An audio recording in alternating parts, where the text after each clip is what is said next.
Ya, seperti tadi sudah disampaikan oleh Mas Munjid gitu ya, bahwa hari ini musyawarah besar warga Nahdlatul Ulama ini 2025 ini untuk merespon kondisi yang terjadi di tubuh NU hari ini gitu ya, dan tidak sedang memberikan posisi ada di kubu siapa dan kubu siapa, tentunya itu yang pasti. Dan ini benar-benar menjadi harapannya ini betul-betul menjadi suara warga NU.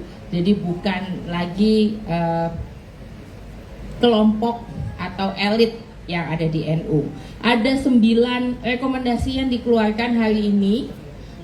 Semuanya tentu saja berkaitan dengan kondisi NU, baik yang berkaitan dengan isu-isu yang saat ini sedang ramai dibicarakan sebagai penyebab keretakan di NU gitu, tapi juga ada masalah-masalah yang memang sudah ditengarai sudah lama gitu, dan ini sudah menahun gitu. Kalau penyakit menahun, makanya tadi ada beberapa tokoh yang tadi pagi juga sudah bicara, ada Pak Lukman Hakim, ada Kiai Gus Umar Wahid gitu ya, dan Gus Umar tadi sudah menyampaikan bahwa NU hari ini kayak sakitnya itu udah gawat banget sampai harus dibawa ke IGD gitu. Nah, setelah menelaah tadi berbagai macam penyakitnya, sumber penyakitnya, dan bagaimana kemudian menyelesaikan penyakitnya, maka ada 9 poin yang muncul menjadi hasil rekomendasi. Ini saya bacakan.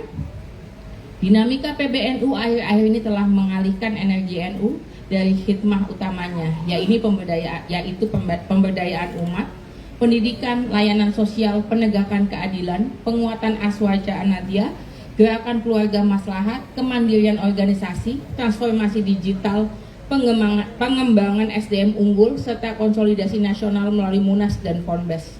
Oleh karena itu, demi kemaslahatan jangka panjang, kami menyampaikan seruan moral sebagai berikut. Yang pertama, mendukung para masyayikh dan syaihat baik dalam jajaran mustasyar maupun di pesantren, khususnya hasil musyawarah kubro alim ulama dan sesepuh NU Lirboyo atas resolusi konflik, pemulihan keteduhan organisasi, dan pengembalian NU kepada jamaah demi kemaslahatan bangsa dan kelestarian alam. Selain mendukung penuh, kami juga meminta pihak-pihak yang berkonflik untuk sam'an wa ta'atan demi menyelamatkan masa depan NU. 2. Berdasarkan pada kaidah Darul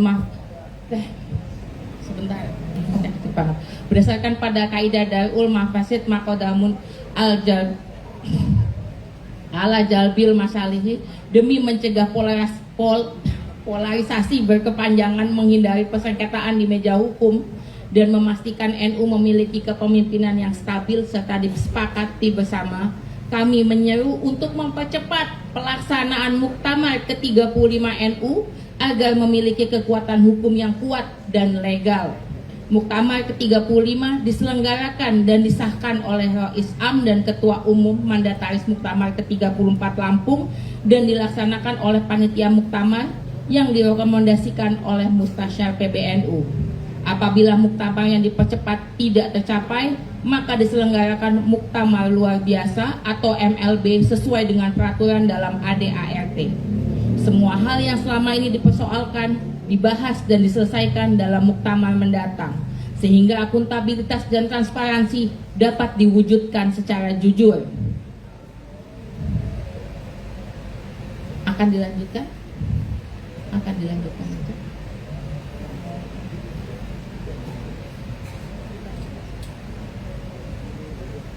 Demi kemaslahatan jamiah NU di masa mendatang dan membuka jalan lahirnya kepemimpinan baru yang mampu menjembatani perbedaan dan memulihkan keutuhan jamiah, kami menyeru muktamirin untuk tidak memilih pihak-pihak yang terlibat dalam konflik yang terjadi dan mendorong munculnya pimpinan yang berintegritas, berakhlakul karimah, mengabdikan keseluruhan waktunya untuk NU dan tidak memiliki konflik kepentingan dengan institusi lain, baik kepentingan ekonomi, bisnis, politik, sosial maupun institusi keagamaan lain.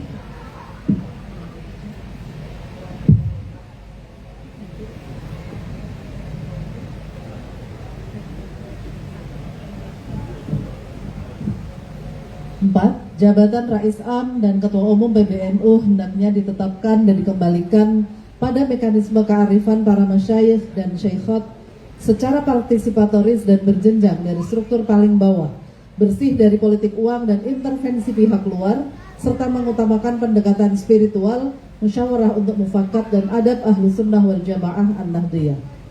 Yang kelima, dalam sejarahnya, NU telah terbukti mampu menyelesaikan masalahnya sendiri dengan caranya sendiri secara independen. Oleh karena itu, kami menyeru semua pihak untuk menjaga agar tidak terjadi intervensi dari pihak-pihak manapun di luar NU, baik institusi negara maupun non-negara. 6. Program NU ke depan harus menegaskan kembali independensi jam'iyah, berpijak pada kekuatan jamaah, berprinsip mabadi khaira ummah, tidak merusak alam, berpegang pada fiqhul bi'ah, dan berorientasi pada kemaslahatan umat, kemajuan bangsa, serta martabat manusia. NU harus menjadi ruang khidmah terbuka yang memberdayakan SDM unggul warga NU tanpa terkecuali dalam mewujudkan program. 7. Untuk menjaga marwah dan independensi Nahdlatul Ulama serta menghindari mafsadat, konsesi tambang yang diberikan kepada NU agar dikembalikan lagi kepada negara.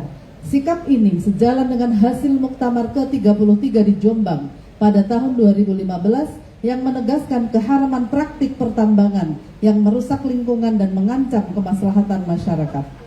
8. Sebagai khidmah NU bagi bangsa, NU perlu segera merespons berbagai situasi kebangsaan dan kerakyatan dengan keberpihakan tegas kepada mustadhafin. Untuk itu, PBNU perlu mendesak pemerintah untuk menetapkan status bencana ekologi nasional di Sumatera. PBNU juga perlu menuntut pembebasan tahanan politik per hari Agustus 2025 dan masalah-masalah kerakyatan lainnya sebagai pemenuhan hak bersuara dan berpendapat, peneguhan kedaulatan rakyat, penegakan demokrasi, dan penghormatan hak asasi manusia. Terakhir, kami mengajak seluruh warga NU, PWNU, PCNU, MWCNU hingga ranting NU untuk tidak larut dalam ketegangan elit, senantiasa menjaga ukhuwah nahdiyah, merawat kesantunan, serta terus menjalankan khidmah masing-masing. Ketentraman akar rumput adalah benteng keutuhan NU, serta fondasi peradaban rahmatan lil alamin, keadilan sosial, dan jihad lingkungan.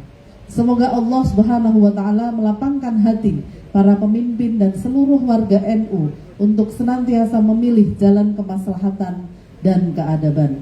Wallahul muwaffiq ila aqwamit thoriq. Wassalamualaikum warahmatullahi wabarakatuh. Ciganjur 21 Desember 2025 atau 1 Rajab 1447 Hijriah. Demikian. Terima kasih Ibu Maya, Mbak Inaya Wahid, dan Mas Ahmad Mujid tadi sudah menyampaikan teman-teman ya 9. Download Tribun X sekarang, menghadirkan lokal menjadi Indonesia.